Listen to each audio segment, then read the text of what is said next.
कोल्हापूर जिल्हा परिषद आणि पंचायत समितीच्या निवडणुका नुकत्याच पार पडल्या। जिल्ह्यात सर्वाधिक 12 जिल्हा परिषद गट आणि 24 पंचायत समिती गण हे करवीर तालुक्यातील आहेत। त्यामुळे सत्तेसाठी हा तालुका अत्यंत महत्त्वाचा आहे। सध्या तालुक्यातील करवीर विधानसभा मतदारसंघ शिंदे शिवसेनेचे आमदार चंद्रदीप नरके यांच्याकडे आहे। मात्र या निवडणुकीत शिवसेनेची पिछेहाट झाली आहे। जिल्हा परिषदेला फक्त 1 आणि पंचायत समितीला केवळ 3 जागा मिळाल्याने आमदार चंद्रदीप नरके यांच्यासाठी ही धोक्याची घंटा का मानली जाते, पाहुयात बीपीएनच्या या स्पेशल रिपोर्टमधून। कुंभी साखर कारखाना कार्यक्षेत्रात आमदार चंद्रदीप नरके यांना विधानसभेवेळी मोठे मताधिक्य मिळाले होते। मात्र याच क्षेत्रात झेडपी निवडणुकीत त्यांना पराभवाला सामोरे जावे लागले आहे। महायुतीतील मैत्रीपूर्ण लढतीचा फायदा काँग्रेसला झाल्याने आमदार नरके यांना पराभवाचा मोठा फटका बसला आहे।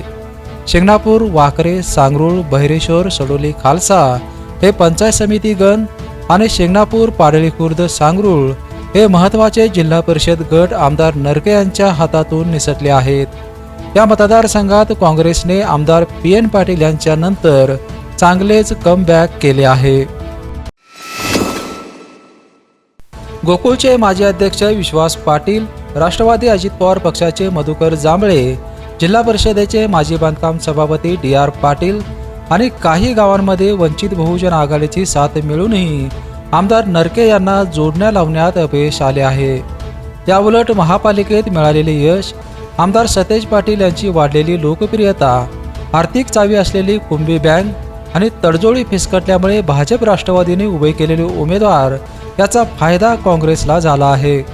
आमदारकीला मिळालेल्या मताधिक्याच्या भरवशावर नरके यांना जिल्हा परिषदेतील यशाबद्दल खात्री होती, मात्र तसे घडले नाही।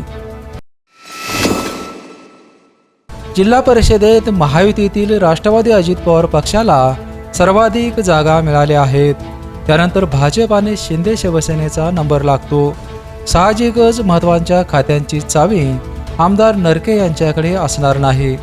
जादा सदस्य निवडून आल्याने मतदारसंघात विकास कामाचे नारळ काँग्रेसच जादा फोडणार आहे। यावर उपाय म्हणजे आमदार नरके यांना महायुतीतील मित्रपक्षांकडे स्वीकृत सदस्य मिळवण्यासाठी आग्रह धरावा लागणार आहे।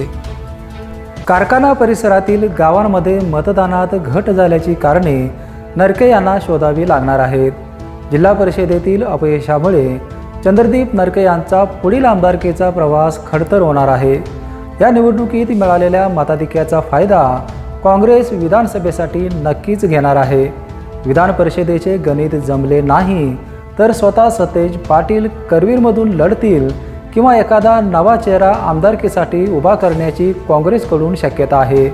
त्यामुळे हा जिल्हा परिषदेचा निकाल शिंदे शिवसेनेला भविष्यासाठी धोक्याची घंटा आहे।